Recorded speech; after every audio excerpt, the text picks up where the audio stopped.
जय श्री माता जी। श्री माता जी 1986 में कलकत्ता आई थी।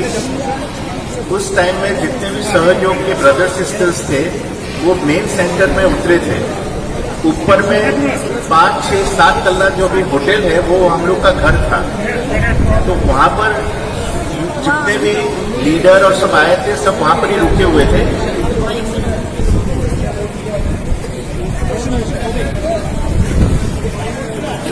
1986 में जब श्री माता जी आई थी तो उनको लगा कि कलकत्ता में आए हैं तो सब हमारे सहज ब्रदर सिस्टर्स कहाँ रुके हुए हैं। उस समय हम लोग सहयोगी नहीं थे, मगर लगता था कि श्री माता जी एक बहुत बड़े ऋषि मुनि है या कोई है और उनका प्रोग्राम है तो उनके फॉलोअर्स आए हैं तो सबको यहाँ पर उतारे। तो उस टाइम में हमारे घर में जगह थी तो सब ये फॉलोअर्स और लीडर्स शाह हाउस में आए थे। श्री माता जी ने पूछा, क्योंकि उस टाइम में जो लीडर साहब थे उनका घर छोटा था तो श्री माता जी खाली उनके घर पर थे। तो श्री माता जी बोली कि मेरे सब सहयोगी भाई बहन वहां पर है, मेरे को वहां पर जाके उनको मिलना है। तो मेरे को आदेश किया गया कि कल सुबह श्री माता जी 10, साढ़े 10 बजे शाह हाउस आएगी जहाँ सब सहज भाई बहन रुके हुए हैं। तो मैं और मेरी वाइफ सोनल, उस टाइम में हमारे पास मारुति की छोटी गाड़ी निकली थी 800, उस गाड़ी में एसी फिट था। तो हम लोग सोचे कि माँ को ठीक रहे इसलिए वो गाड़ी का बंदोबस्त किया था। गाड़ी छोटी थी तब भी श्री माता जी बहुत प्यार से उस गाड़ी में बैठ गई थी। हम लोग आ रहे थे तो कलकत्ता में हम लोग आगे बैठे थे, श्री माता जी पीछे बैठी हुई थी। हम लोग जब गाड़ी चला रहे हैं तब श्री माता जी ने कहा कि आप बोनेट पर देखिए। तो बोनेट पर हम देख रहे हैं कि जो सन है सूर्य देव, उनका किरण डायरेक्ट बोनेट पर गिर रहा है और जैसे जैसे गाड़ी चल रही है वो हमारे साथ ही चल रही है। और आश्चर्य की बात ये हुई कि जब श्री माता जी शाह हाउस आए और एक सहयोगी भाई बहन ने फोटो लिया तो उसमें सूर्यदेव और चंद्रमा दोनों आए हैं। तो जब श्री माता जी ने बताया कि सूर्यदेव साथ में चल रहे हैं तब हमको समझ में नहीं आ रहा था कि ये माँ श्री माता जी क्या बता रही है। आज आपको बोलते कि आप में से कितने लोग ने श्री माता जी को देखा कि न देखा। ये ऐसी ही बात है कि कृष्ण भगवान आए और चले गए, सब उसको ग्वाला बोलते थे, डोगी बोलते थे, पर वो सच्चे में देव के भगवान थे। श्री माता जी एक्चुअल में आदि शक्ति थी और उनमें इतना पावर था। जब शाह हाउस में आए तब मेरी मम्मी को कहा गया कि आप आरती करना। आरती के पे पकड़ के जब खड़ी है तब श्री माता जी सिर्फ उनके आंख के सामने देखते हैं। तो जो हम किताबों में, वेदों में, पुराणों में पढ़ते हैं शक्तिपात, माँ के आंख से जो पावर था, मेरे मम्मी को जैसे 440 करंट लग रहा हो, पूरा बॉडी उनका हिलना शुरू हो गया। उस टाइम में श्री माता जी ने अपनी दृष्टि हटा दी, नहीं तो हम लोग सबको लगा कि वहीं पर मम्मी गिर जाएगी। तो उसमें श्री माता जी में इतनी पावर और श्री माता जी का जो आलोक तेज, ऐसा कोई मनुष्य में हमने तेज नहीं देखा जो श्री माता जी के चेहरे पर थी। इसलिए आप लोग जिन्होंने भी श्री माता जी को साकार में न भी देखा हो, समझ लीजिए कि आपका कोई बहुत जबरदस्त पुण्य है, बहुत ही आपका कोई है जिससे आपको ये सहयोग मिला, श्री माता जी मिले हैं और आपका ये भाव और कितने भाव अच्छे हो गए। श्री माता जी পাওয়ার এই জন্মতে আপনার অনেক বছরের পুণ্য ছিলেন বলে আপনি এটা এসেছে। আমরা 30 বছর ধরে সব জায়গা ঘুরেছি, কত গুরুর কাছে গেছে, মানে এইরকম মাটা কোথায় নেই যে আপনাকে নিঃস্বার্থে, মানে কিছুই স্বার্থ নেই, আপনাকে সব দিতে যাচ্ছে। আর আপনাকে বলি আপনার সবাই ইচ্ছাটা পূর্ণ হবে, খালি আপনাকে শুধু ইচ্ছা রাখতে হবে। আর আমি আপনার বেশি সময় নেব না। এক দুটো জিনিসটা আমরা যখন সাক্ষাৎকার মার সঙ্গে অনেকবার হয়েছে, আমার স্ত্রীও একটা আপনাকে কথা বলতে চাই আর 2 মিনিট আমার দুটোই মেয়ে আপনাকে বলবে যে সত্যি ঘটনা ঘটেছে ওই আমি আপনার সঙ্গে একটু শেয়ার করতে চাই। जय श्री माता। माँ केश बनाने थे तो मैंने कहा माँ मैं आपके केश बना दूं, मैंने बाल कंघी कर दूं। माँ ने तो हाथ खोल दिया लेकिन मेरे हाथ नहीं चल रहे। मैं तो डर के मारे मैंने कांप रही हूँ क्योंकि आदि शक्ति माँ के मैं बाल, फिर मैंने धीरे धीरे क्या, मैंने कहा माँ आपको तकलीफ नहीं हो रही है ना।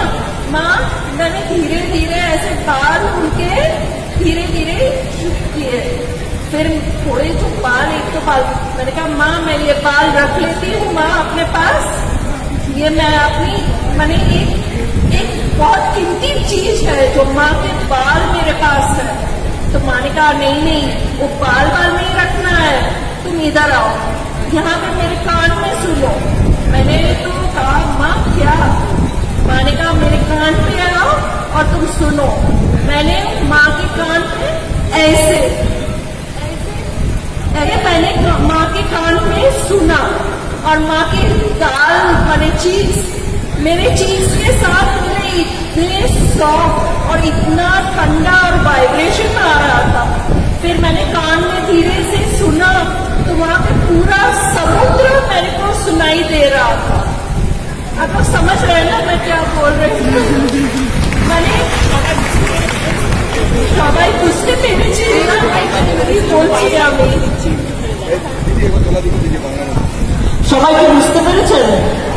শ্রী মাতাজি ওনাকে বলেছিলেন যে একটু চুল আছড়ে দেওয়ার জন্য, তো উনি একদম ভয় পেয়ে গেছিলেন যে আদিশক্তির চুল আছড়ে দেবে, তো হাতে চিরুনি দিয়ে যখন ধীরে ধীরে ভয় পাচ্ছে তো যে আদিশক্তি মা তার চুল আছড়াবে, তো চুল আছড়াতে গিয়ে যখন আমাদের চুল উঠে যায়, একটা দুটো চুল শ্রী মাতাজির ওই চিরুনিতে থেকেছে, তো উনি বলেছেন মা আমি কি ওই চুলটা রেখে দেবো? তাতে বলছে যে না ওই চুল রাখতে হবে না, তুমি তোমার কানটা আমার কানে দাও। যখন কানটা কানে দিতে গেছে, কানটা কানে স্পর্শ করাতে গেলে তো গালটাও লেগে যায় না গালের সাথে, বলছে ঠান্ডা একটা শীতল অনুভূতি পুরো ভাইব্রেশনে ভরা, এবং কানটা যেই উনি সেই মাতাজির কানে লাগিয়েছেন তখন সমুদ্রের পুরো যে গর্জন, যেটা আমরা সমুদ্রের শব্দ শুনতে পাই, সেই শব্দটা তিনি শ্রী মাতাজির কান থেকে পুরো শুনতে পেরেছিলেন।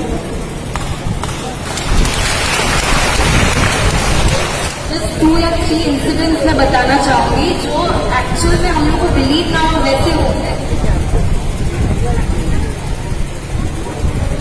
तो हम लोग जब घूमने गए थे तो हम लोग स्विट्जरलैंड गए थे, तो वहाँ पे बहुत बर्फ पड़ता है, इसलिए फिर स्विट्जरलैंड हम लोग जब नीचे उतर रहे थे, पहाड़ से नीचे उतर रहे थे, रात के 2 बजे थे, तो जो हम लोग की जो गाड़ी जो चला रहा था वो ड्राइवर को पता नहीं कब ऐसे ही आग लगने लगी।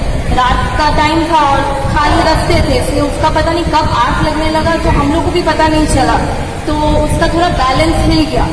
और रात का टाइम में ट्रक बहुत आते हैं, जैसे जो लॉरीज और ट्रक जो चलते हैं रास्ते में वो सब जाते हैं, तो वो एक ट्रक ने पता नहीं उसका बैलेंस छूट गया और हम लोग की कार के साथ टकरा गया। और लिटरली क्लिफ से जब उतर रहे थे तो हम लोग का जो गाड़ी था वो क्लिफ के ऊपर ऐसे लटका हुआ था, और हम लोग इतना सब डर गए कि अब गाड़ी गिरने वाले खाई में, या हम लोग अटक गए, बचेंगे नहीं बचेंगे। फिर हम लोग को ऐसे ही हुआ कि कोई बात नहीं, 5 मिनट ध्यान में लगते हैं और जस्ट माँ का 3 मंत्र बोले और बंधन ले लिए। विदिन 5 मिनट्स वो खाई में से कब एक पुलिस कार आ गया, वो कार ने हम लोग को बाहर खींच लिया और हम लोग गाड़ी वापस लाइन में ट्रैक पे आ गया।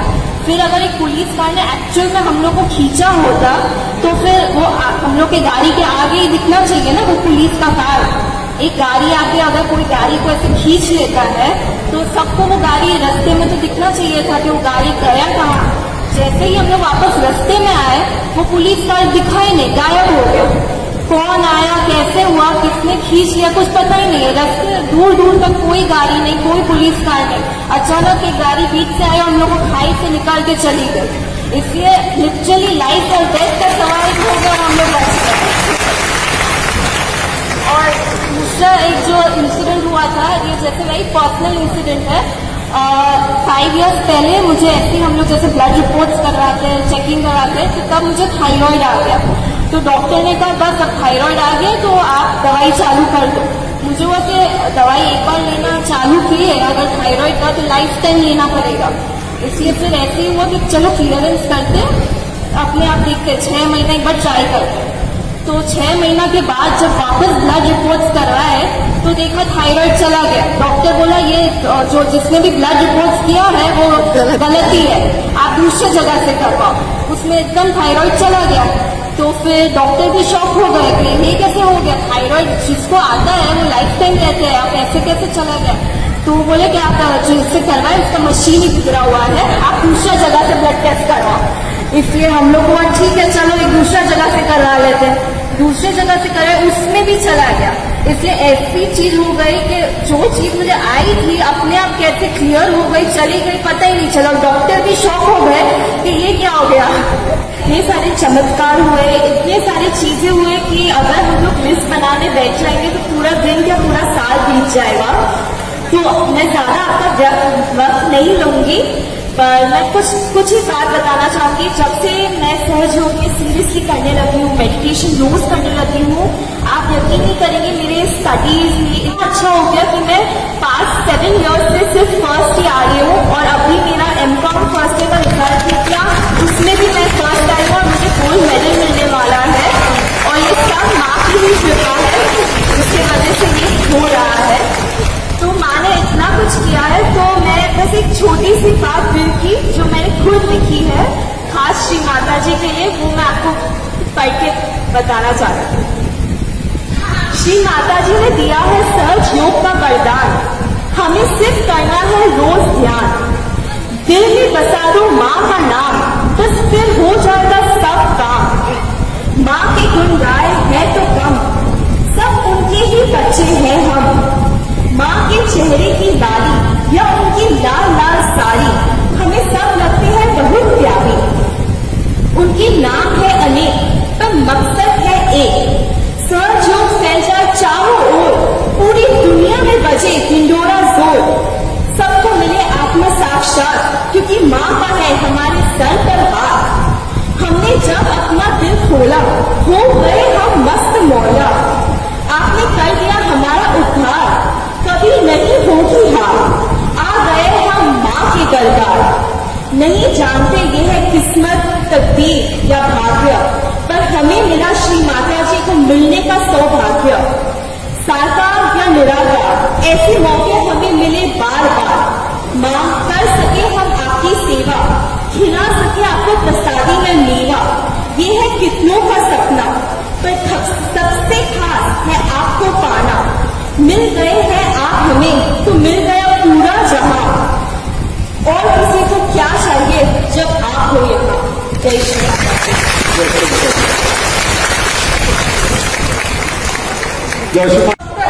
আমি শেয়ার করতে চাই, এটা বড় মানে পুরোনো সাহিত্যিকদের জন্য না, তারা জানে। আমি নতুনদের জন্য বলছি। অ্যাকচুয়ালি একবার কলকাতায় জায়গাটা আমাকে পার্কস্ট্রিট হবে বা কিছু এখনো মনে করতে পারছি না, অনেকদিন আগের কথা। সেখানে আমাকে মায়ের চরণ ধোয়ার জন্য ডাকা হয়েছিল। এখন সেখানে অনেকেই ছিল, তার মধ্যে আমিও ছিলাম। তো আমি তখন নতুন সাহেবে কিছুই বুঝি না, মায়ের স্বস্তি কি করে আসতে হবে, মায়ের চরণ ধোয়াতে হবে, কি করতে হবে। আমি এই ব্যাপারে একটু নতুনদের একটা শেয়ার করতে চাই এক্সপিরিয়েন্স। আমি যখন বসেছিলাম মায়ের চরণ ধোয়ার ওখানে, আমার সঙ্গে আরো মহিলারাও ছিলেন, তার মধ্যে একজন ফরেনারও ছিলেন। এখন উনি আমার সাথে বসেছেন। এখন সামনে মিসেস ঝালান, আপনারা হয়তো জানবেন না, তখন মিসেস ঝালান উনি দাঁড়িয়েছিলেন। মায়ের সেই তামার পাটের মধ্যে জল নিয়ে চরণটা প্রথমে ধোয়া হবে, তারপর সেটাতে স্বস্তি কাটতে হবে। তো আমার সামনে যিনি ভদ্রমহিলা ছিলেন উনি ফরেনার ছিলেন, উনি জানেন না স্বস্তি কি করে আঁকতে হয়। আর আমিও নতুন, আমিও বুঝতে পারিনি কি করে কি আঁকতে হবে। আমি চুপ করে বসে রয়েছিলাম পেছনে। সেই ভদ্রমহিলা চট করে উল্টো স্বস্তি এঁকেছিলেন। আপাতে সাথে সাথে শ্রী মাতাজি মিসেস জালানকে বললেন যে আপনি পুরো জল, যেটাতে আমার চরণ ধোয়ার জলটা, পুরো জল আপনি ফেলুন। এখন অত বড় তামার কাঠের মধ্যে জল, উনি সেখানে গরিমাসি করছিলেন কি করে ওটাকে উঠিয়ে নিয়ে যাবে। কিন্তু শ্রী মাতাজি বলছেন না, তুমি জল ফেলে আসো। তারপরে সেই তামার কাঠের জলটা উঠিয়ে নিয়ে যাওয়া হলো, সেটাকে ফেলা হলো। তারপরে মা আবার জল আনালেন। তারপরে মা কি করলেন, নিজের ব্যাগের থেকে পেপার শপগুলো হয় না, সে পেপার শপ দিলেন, দিয়ে বললেন আমার চরণটা ধো, ওটা দিয়ে ভালো করে আবার নতুন করে ধোয়া হলো। ধোয়া হওয়ার পরে আবার ঠিকভাবে যেভাবে স্বস্তিক আঁকতে উনি বলেছেন, বা খুব চালি যেটা বলে স্বস্তিক আঁকা হলো। আমি তো একটু ভয় পাচ্ছিলাম, কারণ আমি কিছু জানি না কি করতে হবে, নতুন সাহেবে এসেছি সবাই। আমি পেছনে বসেছিলাম, আমি চুপ করে করে দেখছি। শ্রীমাতাজির তো নজর আমাদের সবার উপর। মা ঠিক বুঝলেন যে আমি তো একটু ভয় পাচ্ছি স্বস্তি আঁকতে। মা চট করে ব্যাগের থেকে আমাকে একটা নুপুর দিলেন। আমি সেই নুপুরটা মায়ের চরণে পড়িয়ে নমস্কার করে চলে আসলাম। আমার এটাই তো সবাই নতুন সহযোগিতা বলার ব্যাপার যে আপনারা সব সাব সেন্টারে ভালো করে স্বস্তিক কি করে আঁকতে হয় শিখে নেবেন, কারণ না ওটা ভুল আঁকলে অসুবিধা। আমার সঙ্গে একটা জল জল তো মায়ের সাক্ষাৎ হয়েছে বলে আমি সবাইকে ওটা শেয়ার করতে